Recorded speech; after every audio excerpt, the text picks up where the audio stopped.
Hello everyone, welcome to my YouTube channel math majestic. आज हम करेंगे सॉलिड ज्योमेट्री में स्फीयर में exercise 6.3।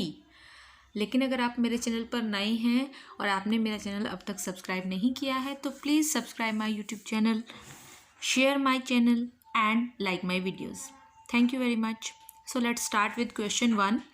Find the radius and centre of the circle in which the sphere x square plus y square plus z square is equal to 49 is cut by the plane 2x plus 3y plus 6z is equal to 14। हमें radius and centre निकालना है circle का जिसमें ये sphere इस plane से cut होता है। जैसा कि हमने पढ़ा है, स्फीयर और प्लेन दोनों के इंटरसेक्शन से हमारे पास सर्कल बनता है, तो हमें उस सर्कल का radius and centre find out करना है। तो देखिए, इक्वेशन 1 हमें स्फीयर की इक्वेशन गिवन है, equation 2 is the equation of plane. अब देखिए सेंटर ऑफ दिस स्फीयर क्या होगा, क्योंकि ये हमारी सेंट्रल फॉर्म में गिवन है तो सेंटर 0 0 एंड 0 होंगे और इसकी रेडियस 7 स्क्वायर, तो 7 यहाँ से रेडियस हो जाएगी और ये दोनों इक्वेशंस जो हैं वो सर्कल को रिप्रेजेंट करती हैं। तो सपोज देखिए, suppose this is the equation, ये हमारे पास स्फीयर गिवन है और यहाँ पर एक प्लेन है, दोनों इंटरसेक्ट होते हैं तो हमारे पास ये सर्कल बनता है। तो सपोज स्फीयर की जो इक्वेशन है उसकी रेडियस है, स्फीयर की रेडियस है r, centre of the sphere 0 0 0 है एंड इस सेंटर ऑफ द स्फीयर से अगर हम प्लेन पर परपेंडिकुलर डालते हैं, suppose c foot of the perpendicular है and this is the perpendicular distance p, ये रिप्रेजेंट करता है परपेंडिकुलर डिस्टेंस को, and this r small r, this is the radius of circle. तो सेंटर c जो है that is the foot of perpendicular from o to the plane. तो equation of perpendicular OC की equation क्या हो जाएगी, since it passes through 0 0 0 and directional cosines of the plane are 2 3 and 6, so equation of perpendicular OC is equal to x minus 0 by 2, y minus 0 by 3, z minus 0 by 6। Suppose इस equation को हम r के equal put कर देते हैं ताकि हम इस लाइन पर कोई भी पॉइंट जो है वो फाइंड आउट कर सकें। So any point on this line is equal to, एक बार इसको इक्वल टू r पुट करेंगे तो 2r, x की वैल्यू हो जाएगी 2r, y 3r and z is equal to 6r। And so centre जो इस लाइन पर कोई भी पॉइंट है उसके कोऑर्डिनेट ये होंगे, तो सेंटर c जो है, c भी इसी लाइन पर है तो c के कोऑर्डिनेट भी हमारे 2r 3r एंड 6r आ गए। अब जो ये c पॉइंट है ये प्लेन पर भी लाई करता है, सो ये प्लेन की इक्वेशन को भी सेटिस्फाई करेगा। So equation of the plane जो हमें गिवन है 2x plus 3y plus 6z is equal to 14, उसमें हमने ये c जो पॉइंट है उसको पुट कर दिया, तो आपके पास 2 into 2r plus 3 into 3r plus 6 into 6r minus 14 equal to 0 हो जाएगा। यहाँ से हम r की वैल्यू इजीली फाइंड आउट कर सकते हैं, तो r जो है यहाँ से 2/7 आ जाएगा और इस r की वैल्यू को जैसे ही हम इसमें पुट करेंगे तो हमारे पास कोऑर्डिनेट ऑफ c आ जाएंगे, जो कि हमारे पास इस सर्कल जो है, दोनों के इंटरसेक्शन से सर्कल बनता है, उसका सेंटर है। तो एक चीज़ आ गई यहाँ से। अब हमें इस सर्कल की रेडियस निकालनी है, तो डेफिनेटली ये दिख रहा है हमें कि ये राइट एंगल ट्राइंगल है क्योंकि हमने ये परपेंडिकुलर डाला है। तो राइट एंगल ट्राइंगल में r जो है वो r square minus p square के इक्वल आएगा। Hypotenuse square minus perpendicular square is equal to base square. तो यहाँ से हमारे पास इसकी वैल्यू आ जाएगी r स्क्वायर की। देखिए p is equal perpendicular distance, p किसके इक्वल हो जाएगा, लेंथ ऑफ परपेंडिकुलर। अब सबसे पहले हमें p चाहिए, तो p निकालने के लिए हम क्या करेंगे, p क्या है हमारे पास, लेंथ ऑफ परपेंडिकुलर है from centre of the sphere to the plane. तो परपेंडिकुलर डिस्टेंस का फॉर्मूला हमें पता है। Suppose this is the centre of the sphere और ये हमारे पास प्लेन है जिसकी इक्वेशन हमें गिवन है 2x plus 3y plus 6z minus 14 या इक्वल टू 14। तो इस पॉइंट से अगर हम इस प्लेन पर परपेंडिकुलर डालते हैं तो हमारे पास ये लेंथ ऑफ परपेंडिकुलर का फॉर्मूला क्या होता है, ये हम इसके अंदर पुट करते हैं वैल्यूज़, तो 0 0 0 minus 14 divided by 2 square 3 square plus 6 square का स्क्वायर रूट। सो p की वैल्यू, परपेंडिकुलर डिस्टेंस की वैल्यू यहाँ से 2 हो जाएगी, तो रेडियस ऑफ द सर्कल हम इजीली फाइंड आउट कर सकते हैं, r square minus p square that is equal to 49 minus 4 3√5। तो centre and radius of the circle हमें फाइंड आउट करनी थी, जो हमने निकाल ली है। Now we move on to the second question. Find the equation of that plane which cuts the sphere this in a circle whose center is alpha, beta and gamma. First of all हमें statement of the question समझनी होगी ध्यान से। हमें उस plane की equation find out करनी है जो इस स्फीयर को सर्कल में कट करता है, जिसका सेंटर ये होगा। अब देखिए प्रीवियस क्वेश्चन में हमें क्या गिवन था, एक स्फीयर की इक्वेशन गिवन थी एंड एक प्लेन की, और हमें सर्कल के centre and radius find out करने थे। अब हमें क्या गिवन है, स्फीयर की इक्वेशन गिवन है और सर्कल ऑफ जो है उसका सेंटर गिवन है, और प्लेन की इक्वेशन हमें फाइंड आउट करनी है। तो कुछ इस तरह से हमें गिवन है कि ये स्फीयर की इक्वेशन गिवन है x square plus y square plus z square is equal to a square, और जो ये सर्कल बनता है प्लेन और स्फीयर के इंटरसेक्शन से, उसका सेंटर सी हमें गिवन है अल्फा बीटा एंड गामा। जो ये प्लेन है हमें इसकी इक्वेशन फाइंड आउट करनी है। तो देखिए अब प्लेन, ये जो पॉइंट है ये डेफिनेटली प्लेन पर भी लाई करेगा, सो प्लेन की इक्वेशन को भी सेटिस्फाई करेगा। तो इसका मतलब हमारा जो प्लेन है वो इस पॉइंट से पास होता है अल्फा बीटा गामा से, तो any plane through this point is, equation of the plane ये होती है अगर अल्फा बीटा गामा से वो पास होता है तो l into x minus alpha plus m into y minus beta plus n into z minus gamma equal to 0। अब देखिए हम सबसे पहले इस लाइन के डायरेक्शनल कोसाइंस फाइंड आउट करते हैं, जिसका क्या है, ये लाइन सेंटर ओ 0 0 0 से लेकर सी पॉइंट तक है, जिसके कोऑर्डिनेट अल्फा बीटा गामा है। तो इस लाइन के डायरेक्शनल कोसाइन क्या हो जाएंगे, alpha minus 0, beta minus 0 and gamma minus 0। तो directional cosine of this line are proportional to alpha beta and gamma. So directional ratios, जो ये प्लेन है इस पर कोई भी नॉर्मल लाइन होगी उसके डायरेक्शनल रेशोज इसी के पैरेलल होंगे, इसी लाइन के।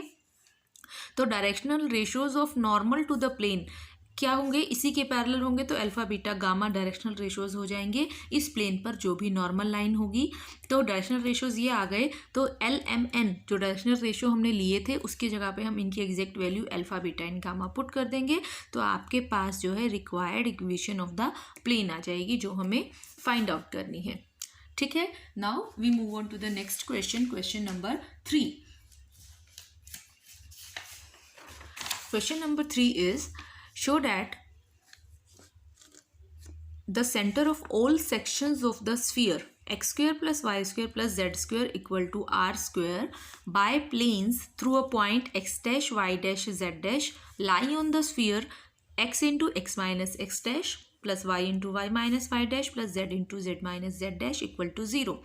देखिए हमें क्या फाइंड आउट करना है, centre of all sections of sphere this by planes through a point this.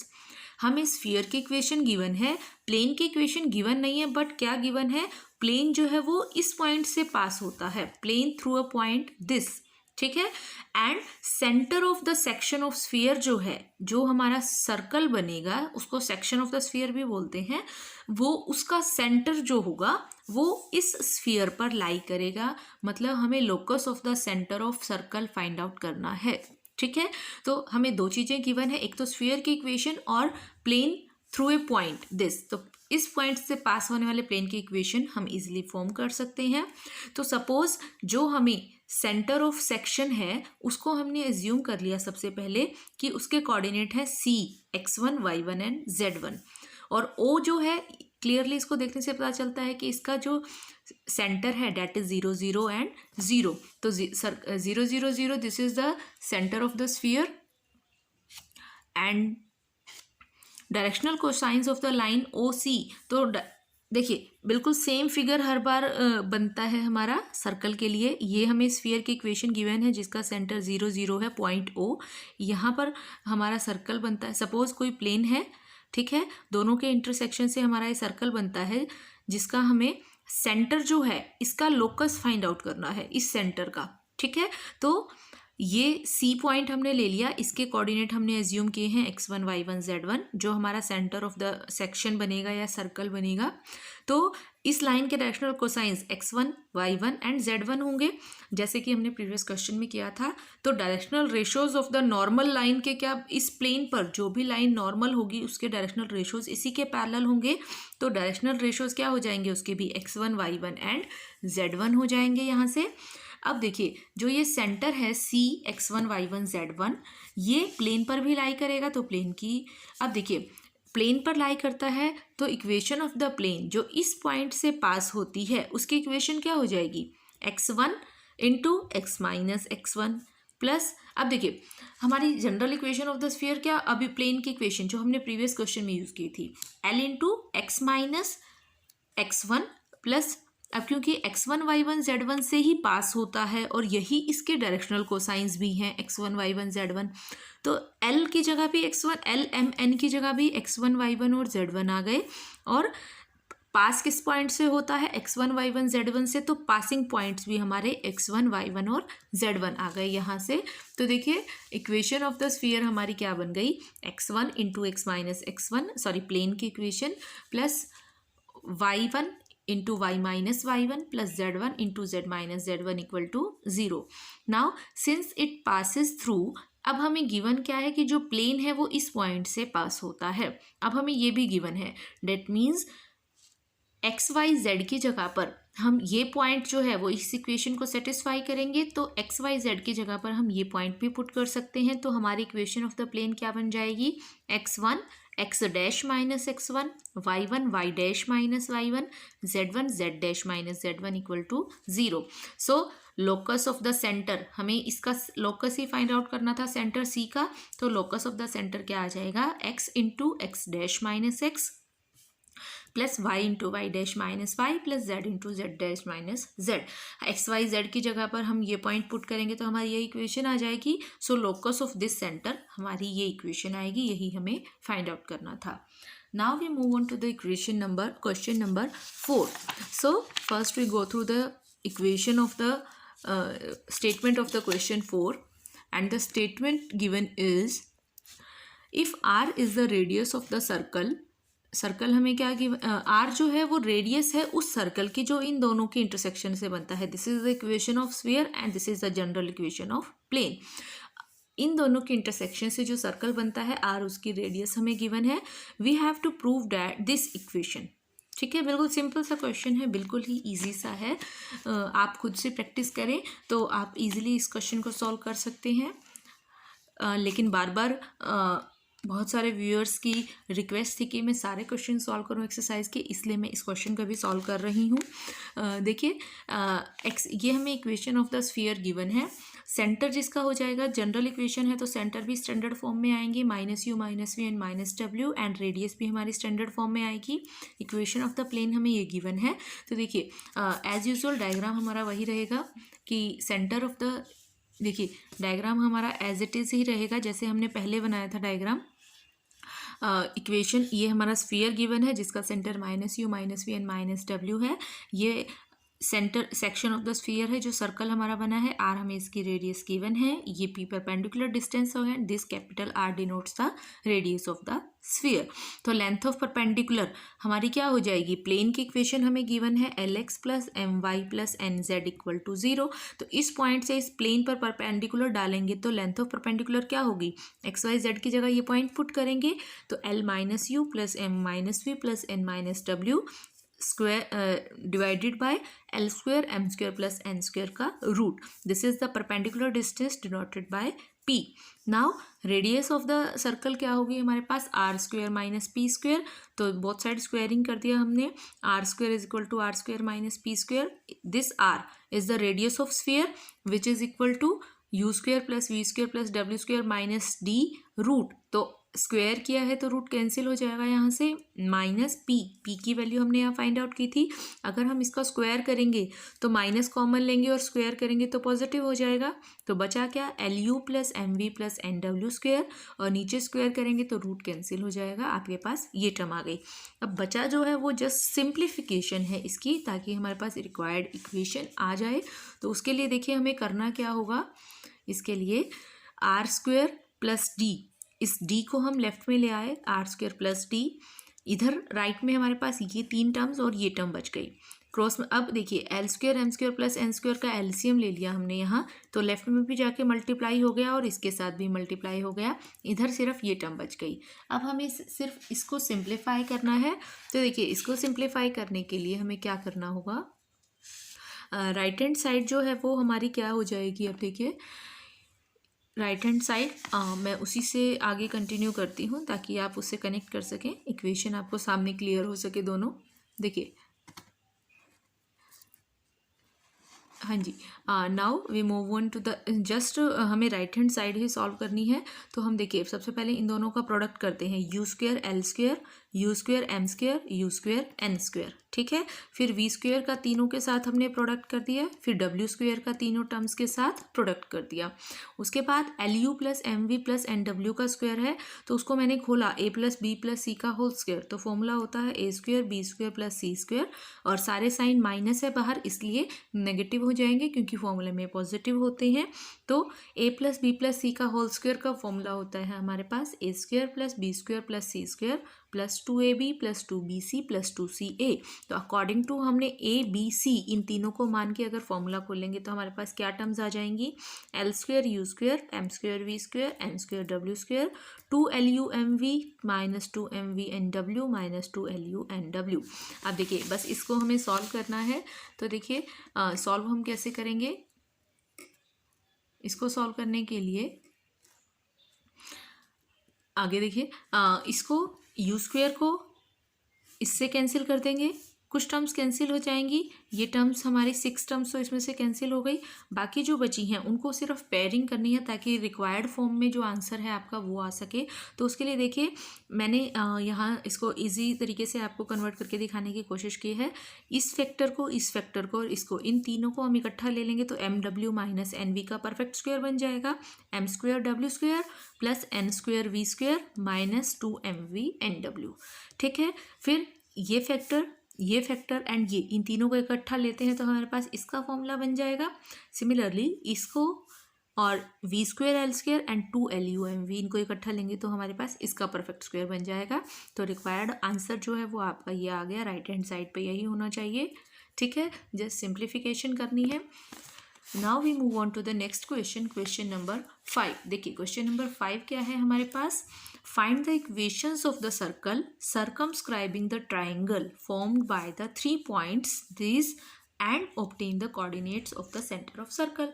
This question is similar as per the example in the given in the book. So question number but we will do it again. Equation of the circle circumscribing the triangle, हमें उस circle की equation find out करनी है जो triangle, जो इन 3 points को मिलाने से ट्राइंगल बनती है। एक्स एक्सिस के पॉइंट है क्लियरली, ये एक्स एक्सिस पर, ये वाई एक्सिस पर एंड ये जेड एक्सिस पर लाई करेगा। तो हमें इस ट्राइंगल, इन तीनों पॉइंट्स को मिलाने से जो ट्राइंगल बनती है और उसको जो सर्कमस्क्राइब करता है स्फीयर, दोनों के इंटरसेक्शन से जो सर्कल बनता है उसके इक्वेशन फाइंड आउट करनी है और centre of the circle find out करना है। अब देखिए सर्कल जो है वो हमारा 2 इक्वेशन से रिप्रेजेंट होता है, एक स्फीयर की इक्वेशन से और एक प्लेन की इक्वेशन से। तो यहाँ पर इक्वेशन ऑफ प्लेन हम सबसे पहले फॉर्म करेंगे। इक्वेशन ऑफ प्लेन जो 3 पॉइंट से पास होता है, 3 पॉइंट हमें गिवन है, तो प्लेन की इक्वेशन ये होती है हमारी x/a plus y/b plus z/c is equal to 1। ये हमारी प्लेन की इक्वेशन होती है जो ए बी इन 3 पॉइंट से पास होता है। For finding the equation of sphere we require 4 points. So अब हमें तो 3 पॉइंट गिवन है तो 4th पॉइंट हम सेंटर ऑफ द ओरिजिन ले लेते हैं 0 0 0। तो इक्वेशन ऑफ द, ऐसा हमने पहले भी किया है 1-2 क्वेश्चन में, इक्वेशन ऑफ स्फीयर जो इन 4 पॉइंट से पास होती है। तो ये इक्वेशन हम मेरी लास्ट वीडियोस में बहुत बार कर चुके हैं, पिछली वीडियोस में ये वाला क्वेश्चन हम कि इक्वेशन ऑफ स्फीयर जो इन 4 पॉइंट से पास होता है, तो मैं इसलिए इसका डायरेक्टली इक्वेशन ऑफ स्फीयर लिख रही हूँ। अगर आपने पहली वीडियोस नहीं देखी हैं और ये आपको समझ नहीं आया है पॉइंट, तो पहले आप प्लीज़ वो वीडियोस देखिए, उसका लिंक मैं डिस्क्रिप्शन बॉक्स में दे दूँगी। सो इक्वेशन ऑफ स्फीयर जो इन 4 पॉइंट से पास होती है, तो हमारी इक्वेशन ऑफ स्फीयर ये होती है। अब इक्वेशन 1 एंड इक्वेशन 2 ये दोनों हमारी सर्कल को रिप्रेजेंट करती हैं। अब हमें इन दोनों इक्वेशंस को सॉल्व करना है। देखिए सबसे पहले अब जो है C जो है, let C be the centre of sphere and N be the radius of the centre of circle. C जो है ये तो हम स्फीयर का सेंटर ले लेते हैं और N जो है ये हमारे इस सर्कल का सेंटर है। तो C के coordinate centre of the sphere तो हम इजीली -u -v -w निकाल सकते हैं। तो -u -v -w हमारे क्या है, a/2 b/2 एंड c/2। अब देखिए CN नॉर्मल है इस प्लेन पर, ठीक है ना, जो हमें प्लेन की इक्वेशन है उस पर ये CN लाइन नॉर्मल है। तो डायरेक्शनल रेशियोज ऑफ CN क्या हो जाएंगे हमारे पास, देखिए डायरेक्शनल रेशियोज ऑफ CN हमारे पास 1/A 1/B एंड 1/C हो जाएंगे, क्योंकि प्लेन की इक्वेशन है हमारी प्लेन के डायरेक्शनल कोसाइंस हमारे हैं ABC, तो उस पर जो नॉर्मल लाइन होगी उसके डायरेक्शनल कोसाइन क्या हो जाएंगे 1/A 1/B एंड 1/C। तो इक्वेशन ऑफ परपेंडिकुलर लाइन, अब इस लाइन की इक्वेशन फाइंड आउट करते हैं जो C से हमने इस प्लेन पर परपेंडिकुलर डाला है। तो ये परपेंडिकुलर लाइन CN जो है, जो हमारी C के कोऑर्डिनेट से पास होती है, जिसके कोऑर्डिनेट ये हैं, और इस प्लेन पर परपेंडिकुलर है, जिसके डायरेक्शनल कोसाइन जो है 1/A 1/B 1/C हैं CN के। तो इक्वेशन ऑफ द लाइन जो C पॉइंट से पास होती है उसकी इक्वेशन क्या हो जाएगी x minus A/2, directional cosine हमने निकाल लिए हैं 1/A, y minus B/2 1/B, z minus C/2 1/C, that is equal to R। तो directional cosines 1/A 1/B and 1/C हो गए हैं। Any point on this line CN, कोई भी पॉइंट अब इस लाइन पर किसके इक्वल होगा, इक्वल टू R सब्स्टिट्यूट कर देंगे इसको, एक बार इसको R के इक्वल पुट करेंगे तो x की वैल्यू क्या आ जाएगी, इन दोनों का क्रॉस मल्टीप्लाई R/A और A/2 को राइट में ले गए तो पॉजिटिव, तो x y एंड z तीनों पॉइंट्स आ गए यहाँ पर। अब ये तीनों CN n के कोऑर्डिनेट भी यही होंगे, तो और ये n जो है वो प्लेन की इक्वेशन पर प्लेन पर भी लाई करता है, तो उसकी इक्वेशन को भी सेटिस्फाई करेगा जैसे हमने पहले भी किया है ऐसा। तो ये पॉइंट जो है हम प्लेन की इक्वेशन में सब्स्टिट्यूट कर देंगे, हमारे पास x/A y/B plus z/C equal to 1, ये प्लेन की इक्वेशन है। तो x की वैल्यू यहाँ y और z पुट कर दिए प्लेन की इक्वेशन में, और इसको जस्ट सिंप्लीफाई करेंगे, बिल्कुल ईजी मेथड है। इसको इससे मल्टीप्लाई किया 1/2, इससे किया तो R/A², सिमिलरली इन दोनों को किया 1/2, इन दोनों को किया तो R/B², इन दोनों का मल्टीप्लिकेशन इज 1/2 एंड इन दोनों का हो जाएगा R/C², that is equal to 1।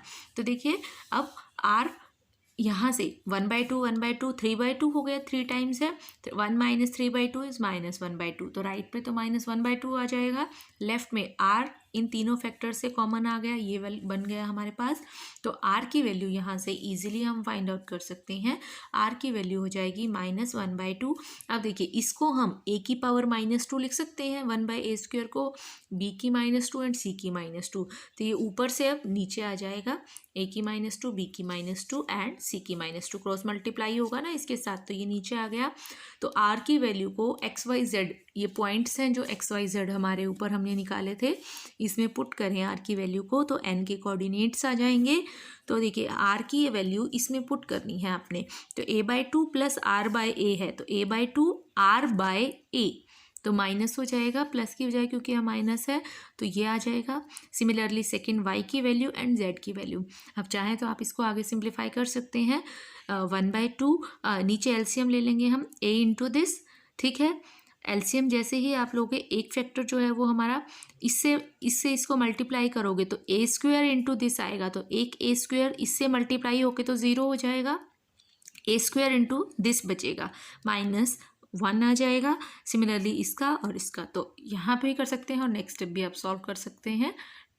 सो इस तरह यही हमें फाइंड आउट करना था स्टेटमेंट में। तो आई होप आपको ये वीडियो मेरी आपके लिए हेल्पफुल रहेगी। आने वाले कमिंग डेज में मैं नेक्स्ट एक्सरसाइजेज की वीडियो भी अपलोड करती रहूँगी। तो अभी तक अगर आपने मेरा चैनल सब्सक्राइब नहीं किया है और तो आप प्लीज़ मेरा चैनल सब्सक्राइब करें, मेरी वीडियोस को लाइक करें, शेयर करें और बेल आइकन को प्रेस करें ताकि आने वाले वीडियोस का नोटिफिकेशन भी आपको मिलता रहे।